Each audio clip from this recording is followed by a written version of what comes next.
A gente tinha uma filha e depois que a gente teve esse diagnóstico, a gente tem uma outra filha completamente diferente. Então a gente tinha uma filha com uma enfermidade recorrente e agora a gente tem uma filha curada que faz as coisas que ela mais adora, que é ir na piscina, brincar com água, sem problema nenhum. Essa é a Chloe, a filha do Lícius e da Júnia. Quando tinha 2 anos e começou a ter mais atividades fora de casa, começou também a ficar doente de forma recorrente. Ao ir na piscina, ao tomar um banho de mangueira, ao ajudar o pai a lavar o carro. Sempre que ela tinha esse contato ou uma mudança drástica de clima, ficava doente. Febre que chegava a 39, algumas vezes garganta ruim, e os casos começaram a se tornar frequentes. A partir desses quadros agudos, algumas vezes a gente levou a emergência, para ver o que podia estar acontecendo, e chegava lá, era sempre a mesma coisa. Bom, problema na garganta, vamos dar um antibiótico. Num desses quadros, a gente deu antibiótico, só que um mês depois, exatamente um mês depois, a gente já morava na Argentina, a Chloe teve outro quadro idêntico, De novo, prescrição foi o quê? Antibiótico. E foi quando a gente buscou um médico, um alergista, imunologista, e ele pediu uma série de exames que não foram pedidos até então, E dentre eles estava o pedido da IgA secretora, que é um anticorpo de mucosas. E dito e feito, a Chloe não tinha, ou tinha na verdade, uma deficiência na produção de IgA secretora. A IgA é um anticorpo que o nosso organismo produz para ser secretado na mucosa e proteger a gente contra infecções logo na porta de entrada.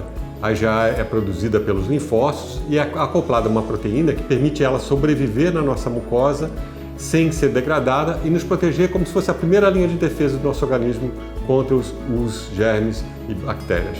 1 a cada 400 indivíduos nascidos vivos podem ter essa deficiência de IgA.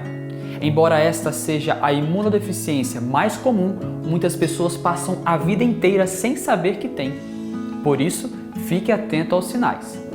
Os pacientes com deficiência de IgA têm principalmente infecções de mucosa, que são infecções não invasivas. Então, ele tem paciente que tem sinusite, que tem bronquite, que tem quadros de diarreia, principalmente diarreia pela giardia. Então, são quadros que a gente acende esse sinal de alerta. Mas é bom lembrar que os pacientes com deficiência de IgA às vezes têm outras imunodeficiências associadas, então às vezes eles têm deficiência de produção de IgG2, às vezes eles têm dificuldade de produzir anticorpos específicos para germes capsulados como pneumococos, então às vezes esses pacientes também têm quadros infecciosos mais graves, passam a ter pneumonias, passam a ter infecções mais invasivas. O Dr. Guida ainda vai afirmar que 2/3 dos pacientes com deficiência de IgA só descobrem que tem se por um acaso fizerem um exame médico. Isso por lidarmos com um certo desconhecimento, tanto por parte da população como por parte dos médicos. Ter um filho doente é tão delicado porque fragiliza os pais, E tudo que a gente mais fazia era proteger a Chloe, ou cuidar da alimentação, agasalhar mais, não permitir que ela talvez brincasse com alguma coisa. E mesmo com todos esses cuidados, a Chloe era uma criança que estava sempre doente. Então, eu comecei a perceber junto com o Lícius que existia algo de errado, que existia algo que estava além de passar um remédio para febre, um remédio para uma gripe, cuidar da amígdala ou cuidar de alguma coisa que na realidade eram consequências da falta da IgA, coisa que a gente não sabia. E normalmente pais não sabem. O diagnóstico da imunodeficiência é muito importante porque esses indivíduos, por terem infecções de repetição, eles podem levar um comprometimento, principalmente da sua função respiratória, para o resto da vida. Então, a gente tratar adequadamente, precocemente esses casos, você vai prevenir essas complicações. E, dependendo da gravidade do paciente, uma infecção mais grave, uma infecção invasiva pode levá-lo à morte. É muito importante ficar atento aos sinais que podem estar indicando para a deficiência de IgA.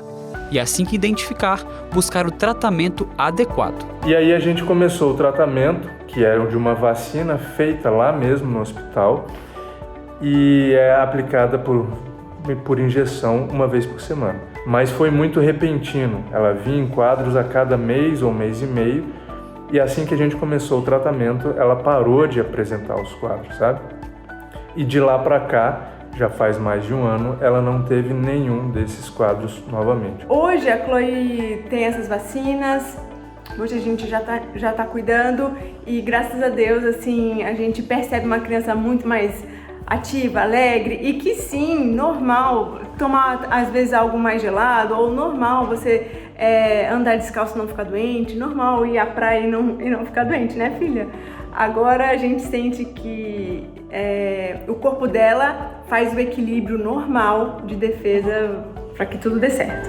Agora, Chloe pôde voltar a ter uma vida normal, que uma criança gosta e deve ter. Você hoje foi aonde? Conta pro pessoal. Na praia. Na praia. As coisas mais prazerosas da vida essa menina tem feito e não tem ficado doente, que é a melhor parte, né, filha? Manda um beijo, manda tchau.